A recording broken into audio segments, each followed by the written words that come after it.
A soldier never dies until he really dies. போர் வீரனின் விடாப்பிடியான வைராக்கியம் அவர் மரிக்கும் வரை மரிப்பதில்லை. Some soldiers come home safe and sound, but mostly the warriors lay down their lives in the battlefield. சில போர் சேவகர்கள் சுகபத்திரமாக வீடு வந்து சேர்ந்து விடுகிறார்கள். ஆனால் கணிசமான போராளிகள் தங்கள் வாழ்க்கையை போர்க்களத்திலேயே அர்ப்பணித்து விடுகிறார்கள். I thought I would receive my father with open arms at home, but he surprised me by arriving to his homeland, and I take this privilege and opportunity to bow, respect and salute him as the hero of the faith and soldier of the cross.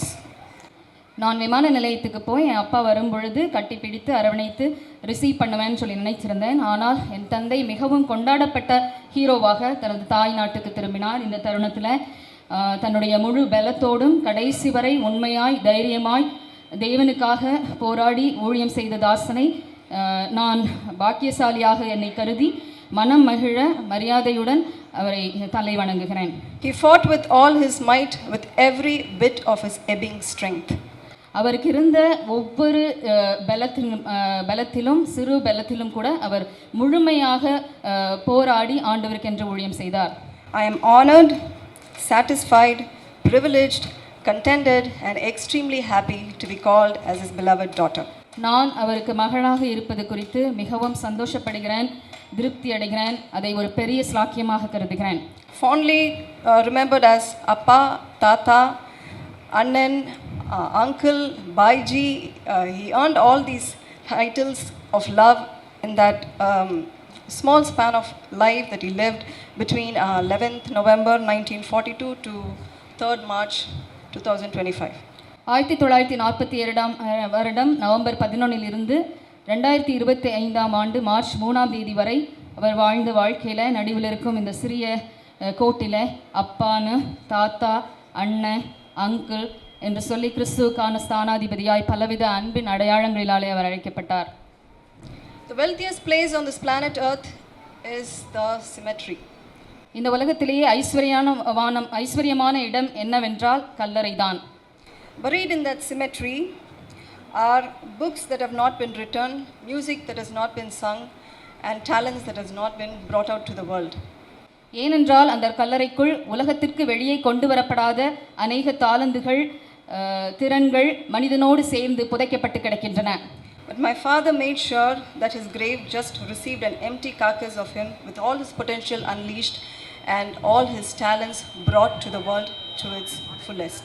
ஆனால் என் தகப்பனோ கல்லறையானது அவருடைய வெறும் சரீரத்தை மட்டும் ஏற்கக்கூடியதாக தன்னுடைய தாளந்துகளையும் எல்லா சக்தியையும் தன்னுடைய நோக்கங்களையும் ஊழியத்திற்கும் சபைக்கும் குடும்பத்துக்கும் சமுதாயத்துக்கும் முற்றிலுமாக செலவழித்து தன்னுடைய ஓட்டத்தை வெற்றியுடன் முடித்து திரும்பியுள்ளார். When you accomplish a task, you will receive a reward. ஒரு காரியத்தை முடிக்கும் பொழுது வெகுமானத்தை பெற்றுக்கொள்கிறோம். But when you faithfully finish a journey, you will receive an award. ஆனால் ஒரு நோக்கத்துடன் கூடிய பயணத்தை முற்றிலுமாக உண்மையோடு கூட வெற்றிகரமாக முடிக்கும் பொழுது பதக்கத்தை பெறுகிறோம். Blessed with the privilege of being with my father 24/7 for the past 10 years, I gathered a lot of pearls in my hand, and because of time constraint, I'm going to just share a little bit of my experience and the lessons that I learned along the way. 10 ஆண்டுகளாக நானும் தமர்ப்பணமாக செலவழிக்கப்பட்ட விலையேற பெற்ற திரும்ப பெற முடியாத நேரங்களிலே நான் அனுபவித்த சில அனுபவங்களை நேரமில்லாத காரணத்தினால் எல்லாத்தையும் என்னாலே உங்களோடு கூட பகிர்ந்து கொள்ள முடியவில்லை. ஒரு சில காரியங்களை நான் அவருடைய வாழ்க்கையிலிருந்து கற்றுக்கொண்டதிலும் பெற்றுக்கொண்டதிலும் இருந்து உங்களுக்கு முன்பாக வைக்கிறேன். Lessons from his childhood. அவருடைய சிறு பிராயத்திலிருந்து நான் கற்றுக்கொண்ட பாடங்கள். Being in a dysfunctional family, he never used it as an excuse to come up in life. அவருடைய குடும்ப சூழ்நிலை சாதகமாக இல்லாதிருந்தாலும் அவர் தான் அதை ஒரு காரணமாக காட்டி தன்னுடைய முன்னேற்றத்திற்கு அதை தடையாய் அவர் பார்க்கவே இல்லை.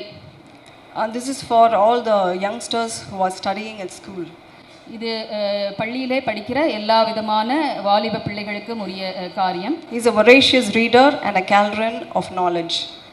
அவர் மிகவும் படிப்பதிலே ஆர்வம் கொண்டவர், வாசிப்பதிலே புத்தகங்களை மிகவும் ஆர்வமாய் வாசிக்கும் பழக்கம் கொண்டவர். Our showcase is just full of books. எங்கள் வீட்டில் இருக்க பீரோல முழுசும் புத்தகங்கள் தான் இருக்கு. எல்லா இடங்களும் புத்தகங்கள் உண்டு. when I was at school, I used to take part in competitions, and I don't know where to go. I'll just go to my father, just give him the topic, and in just few minutes, the entire contents he can just give out without any notes. நான் பள்ளியில் படிக்கும்போது நான் போட்டிகளில் கட்டுரை போட்டியில் பேச்சு போட்டியிலெல்லாம் கலந்து கொள்ளும்போது ஏதாவது ஒரு தலைப்பை என்ன செய்கிறதுன்னு யோசிக்காமல் என் தகப்பனாரிடம் கொண்டு நான் கொடுப்பேன். உடனே ஒரு சில நிமிடங்களிலேயே மிகவும் அழகாக ஒரு கட்டுரையை ஒரு பேச்சை அவர் எழுதி கொடுத்து விடுவார்கள். When asked for the secret, he said, நான் இதற்கு ரகசியம் என்ன என்று கேட்ட பொழுது, he who bends before the word of God will stand tall and strong to the challenges of the world. அவர் சொன்னது, நாம் தேவனுடைய வார்த்தைக்கு கீழ்ப்படியும் பொழுது இந்த உலகத்திலே நம்மளுக்கு முன்பாக இருக்கிற எல்லா சவால்களையும் நம்மளால் எதிர்கொள்ள முடியும் என்று சொல்லி கற்றுக் கொடுத்தார். வேதத்திற்கு முன் தலை குனிகிறவன் இந்த உலகத்தின் சவாலுக்கு முன்பாக நிமிர்ந்து நிற்பான். So lessons for the young adults. வாலிபர்களுக்கான பாடங்கள். I was a generational shock for him. என்னோடு கூட இடைப்படுவது அவருக்கு ஒரு மிக இடைவெளி அதிகமாக இருக்கிறபடினாலே அது அவருக்கு அதிர்ச்சியாக தான் இருக்கும். அவருக்கு இது ஷாக்காக கலாச்சார ஒரு அதிர்ச்சியாக இருக்கும். But he never gave up on me. ஆனால் அவர் ஒரு நாளும் அது என்னோடு கூட இன்ட்ராக்ட் பண்ணுகிறதை பேசுகிறதை அவர் இடைப்படுகிறதை விட்டுவிட்டதே இல்லை. The story of Thomas Alva Edison, how his mother never gave up on him, and because of a genius mother, an ideal child was made an outstanding scientist. Thomas Alva எடிசனை பற்றி உங்களுக்கு தெரியும். எப்படி அவங்களுடைய தாயார் அவர் கொஞ்சம் குறைவுள்ளவராக இருந்த போதிலும் அவர் ஒரு நாளும் அதை விட்டுவிடாதபடிக்கு விடாமுயற்சியோடு கூட தன்னுடைய மகனை பயிற்றுவித்து அதன் மூலமாக அவர் பெரிய ஒரு விஞ்ஞானியானது நீங்கள் அறிந்ததே. So both my parents didn't write me off, but they stood by me as a strong pillar of support. என்னுடைய பெற்றோர்கள் என்னை ஒரு நாளும் விட்டுவிட்டது கிடையாது. அவர்கள் எனக்கு மிகவும் ஒரு சப்போர்ட்டாக ஒரு தூணாக இருந்தார்கள். Being different is not abnormal, but being different is extraordinary. வித்தியாசமாக இருப்பது ஒரு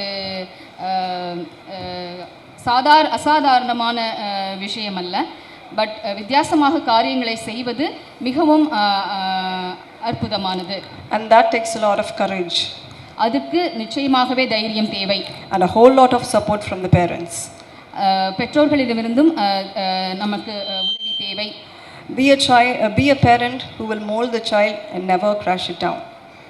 பெற்றோர்களாக இருப்பவர்கள் நிச்சயமாக ஒரு பிள்ளையை நாம் அவர்களை உருவாக்க நாம் முயற்சி எடுக்க வேண்டுமே ஒழிய ஒரு நாளும் அவர்களை நாம் அழித்து விடக்கூடாது. Especially when you are in ministry, do not backbite about the child in the name of prayer requests, but hold it in your heart, and you will just bring out the best in them.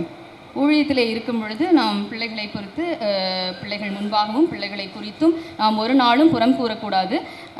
நம்முடைய இருதயத்திலே வைத்து நாம் ஜெபித்து அவர்களை நடத்த வேண்டும். What I learned from their marriage. அவர்களுடைய திருமணத்திலிருந்து நான் கற்றுக்கொண்டவை. I watched their marriage from a very close quarters. Very closely. I had the privilege of watching their marriage very closely, married life. அவங்களுடைய குடும்ப வாழ்க்கையை மிக அருகாமையிலிருந்து கவனிக்கத்தக்கதான ஸ்லாக்கியம் எனக்கு கிடைத்தது. Because by the time I was out of school, I was college, all my siblings had already gotten married off. நான் பள்ளி முடிக்கிறதுக்கு முன்பாக எனக்கு என்னுடைய உடன் பிறந்தவர்கள் எல்லாருக்கும் திருமணமாகிவிட்டது. They were assets to each other and not deficits, and they added value to each other. They complemented and completed each other. அவர்கள் ஒருவருக்கொருவர் அன்பிலும் பண்பிலும் ஒருவரை ஒருவர் தாங்கினார்கள். விட்டு கொடுக்காதபடிக்கு ஒருவருக்கொருவர் ஜாடிக்கேத்த மூடியாக வாழ்ந்தனர். They were not controlling partners, but caring partners. அவங்க ஒருத்தரை ஒருத்தர் அடங்கி கொண்டோ ஆழ்மை பண்ணி கொண்டோ இருக்கவில்லை. அவர்கள் ஒருவருக்கொருவர் மிகவும் அன்பாக கரிசனையோடு கூட நடந்து கொண்டார்கள். And there was a time when my mom had to just be like a foundation that holds the house, that is not seen but holds the house, and not like a chandelier that shines in the middle of the hallway. ஒரு அலங்காரமான விளக்கு நம்மளுடைய மதில்களிலே மாட்டப்பட்ட விளக்கை போல இல்லாவிட்டாலும் என்னுடைய தாயாரானவர் மறைக்கப்பட்ட காண முடியாத ஒரு அஸ்திபாரமாக குடும்பத்தை தாங்கத்தக்கவராக இருந்தார். So I won't say behind every successful man there is a woman. Beside every successful man there is a strong woman. ஒரு வெற்றியுள்ள மனிதனுக்கு பின்னாக ஒரு பெண் இருக்கிறாள் என்று சொல்வதை விட அவரோடு கூட இணைந்து வெற்றியுள்ள வாழ்க்கைக்கு ஒரு பெண் இருக்கிறார்கள் என்று சொல்லி நான் புரிந்து கொண்டேன். And I thank the life of my mother and I learnt a lot from this. நான் என்னுடைய தாயினுடைய வாழ்க்கைக்காக ஆண்டவரை துதிக்கிறேன். அவருடைய வாழ்க்கையிலிருந்து அநேக காரியங்களை நான் கற்றுக்கொண்டேன். In the words of David Livingston, send me anywhere but only go with me. Lay on me any burden but only sustain me. Sever all the ties but not the tie that binds me to your heart. That was the cry of their heart all their lives.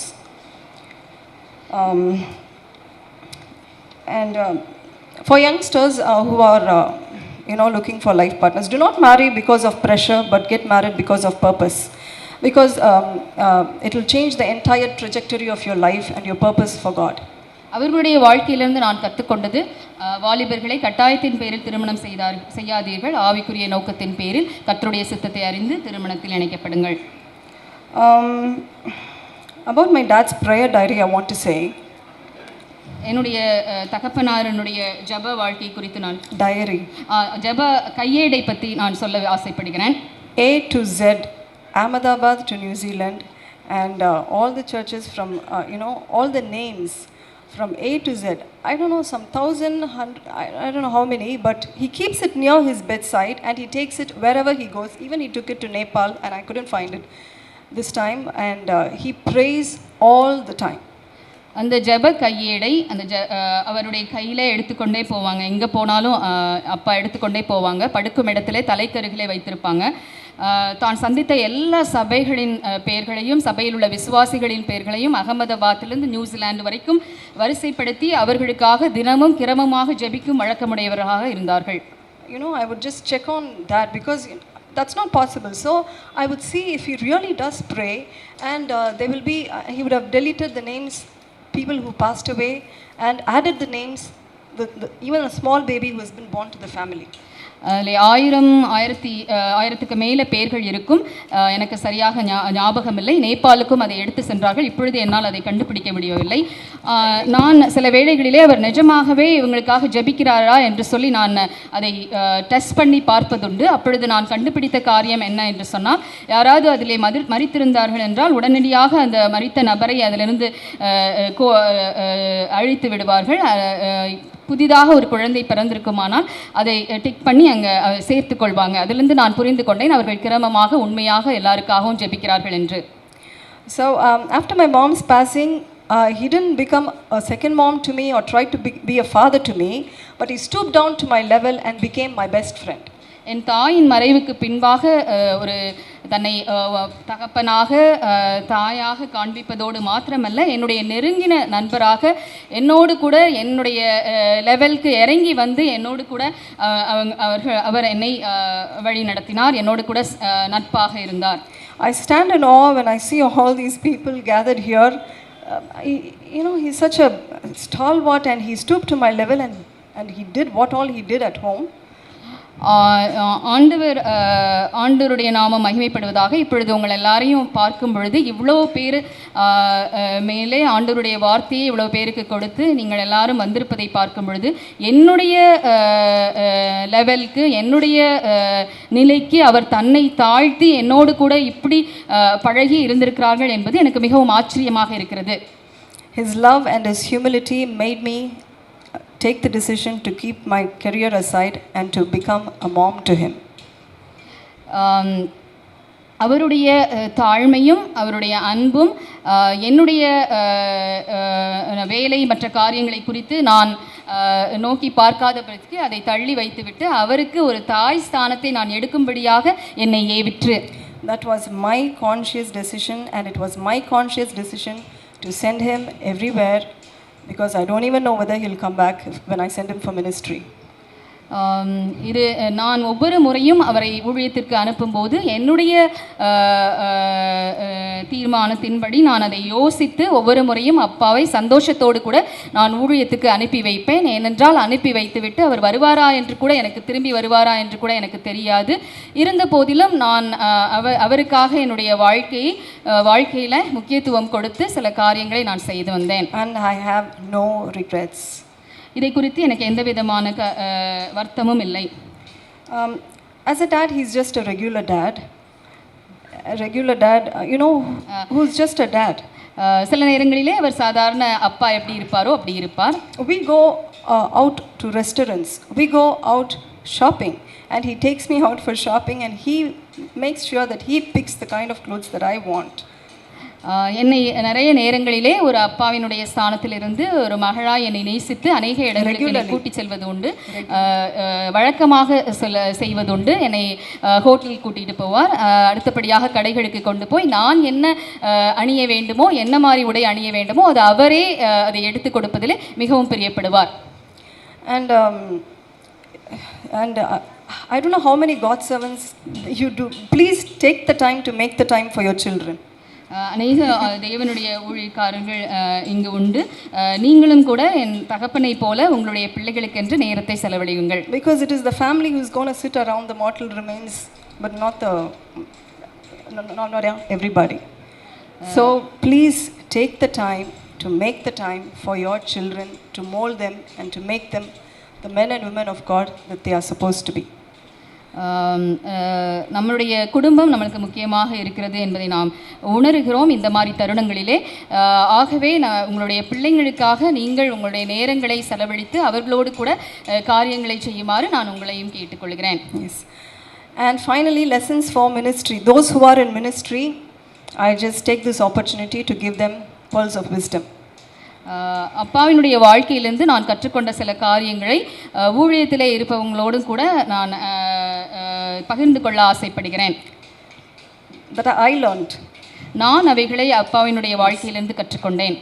2 things that hinder a man of God from progressing in ministry. 2 காரியங்கள் ஒரு தேவனுடைய மனிதனை, தாசனை ஊழியத்திலே முன்னேறி செல்வதற்கு தடையாக காணப்படும். First, the doubts that keep him away from entering into ministry. முதலாவது சந்தேகங்கள், ஊழியத்திலே தொடர்ந்து செல்வதற்கு தடையாக சந்தேகங்கள் காணப்படும். Second is the letharginess after you reach a benchmark in ministry.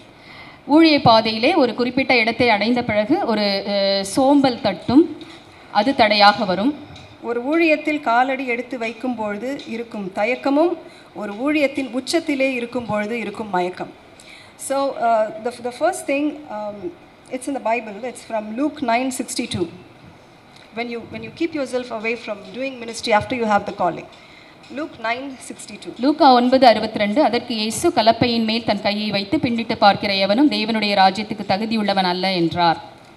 And the latter is the letharginess that happens when you have reached a point, reached the pinnacle of ministry.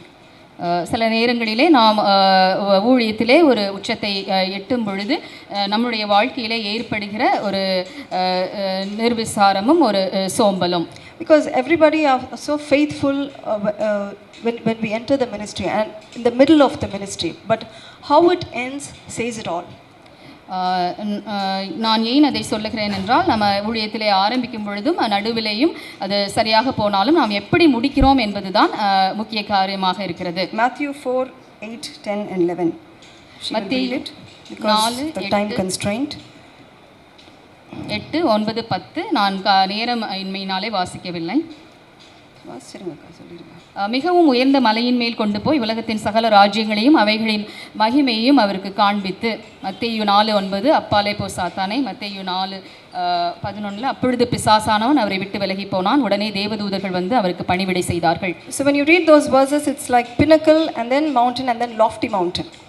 இந்த வசனங்களை நாம் வாசிக்கும் போது முதலாவது உச்சி, அதற்கு மேலே உயரமான ஒரு ஸ்தலம், அதற்கு மேலே ஒரு சிகரம் என்று சொல்லி நாம் பார்க்கிறோம். Whatever you left when you enter the ministry, the same thing will be offered to you in a silver platter when you end the ministry. And my father had the audacity to say no to whatever was offered to him before he was before he completed his journey. நம்முடைய கைகளிலே சில நேரங்களிலே சில விதமான காரியங்கள் கொடுக்கப்படும். அப்படி கொடுக்கப்படும் போது நாம் அது ஆண்டவருக்கு சித்தமா என்று சொல்லி பார்த்து அந்த காரியத்தை நாம் ஏற்றுக்கொள்வதும் ஏற்றுக்கொள்ளாததும் தேவனுடைய சமூகத்திலிருந்து நாம் எடுக்க வேண்டிய முடிவாக இருக்கிறது. என்னுடைய தந்தையினுடைய வாழ்க்கையில நான் பார்த்தேன், பதவியும் அதிகாரமும் அவர் கையிலே கொடுக்கப்பட்ட பொழுது தைரியமாக அதை அவர் நிராகரித்து விட்டார். My respect for him reached the zenith when he said no and resigned from the Indigenous Churches in India Trust. Indigenous churches India ட்ரஸ்டிலிருந்து அவர் தன்னை பிரித்து கொண்டு நான் இனிமேல் அதில் இருக்கவில்லை என்று சொல்லி ராஜினாமா கொடுத்தது குறித்து நான் மிகவும் ஆச்சரியப்பட்டேன். அப்பொழுது அவர் மேல் இருந்த மரியாதை எனக்கு அதிகமாக உயர்ந்தது. I salute this man of God for that and I have deep respect for him. நான் ஆண்டவருடைய நாமத்தினாலே அவரை நான் மிகவும் மதிக்கிறேன், கனப்படுத்துகிறேன். நான் அவரை அதிகமாய் அவர் நிமித்தமாய் நான் சந்தோஷப்படுகிறேன். Because he took the time and reconsidered his vows, refocused on his calling and he was so cautious to stay true to his vision, mission and anointing. அவர் மரிப்பதற்கு சில மாதங்களுக்கு முன்பு அவருடைய அழைப்பையும் அபிஷேகத்தையும் உடன்படிக்கையையும் அவர் சீர்தூக்கி பார்த்து சகல உண்மையோட சில காரியங்களை அவர் சரி செய்தார். I can now surely say that when he met his master on the 3rd of March, his hands were clean in terms of money, in terms of popularity, in terms of morality and character. என்னால் நிச்சயமாக கூற முடியும், என் தகப்பனார் தன்னுடைய பரம தகப்பனை March 3ஆம் தேதி சந்தித்த பொழுது அவருடைய மனமும் உள்ளமும் அவருடைய கைகளும் சுத்தமாக இருந்தது என்று சொல்லி நான் சாட்சியாக சொல்ல முடியும். ஏனென்றால் அவர் அதிகாரத்தையோ பணத்தையோ நாடாதபடிக்கு ஒழுக்கத்தையும் தேவனுடைய பரிசுத்தத்தையும் அதிகமாக நாடினார். எல்லா காவலோடும் தன்னை காத்து கொண்டார்.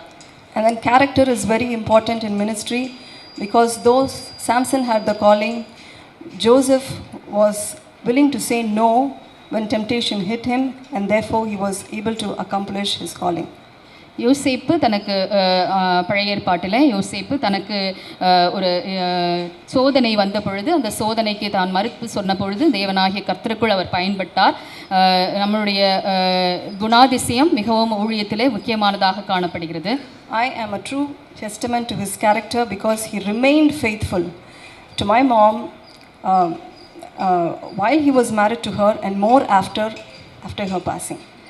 நான் ஒரு உண்மையுள்ள சாட்சி. என் தாயின் மறைவுக்கு பின்பும் என் தகப்பனார் அவர்களுக்கு மாத்திரமே அவர் உயிரோடு இருக்கும் பொழுதும் அதற்கு பின்பும் அவருக்கு மாத்திரமே உண்மையாக இருந்தார்.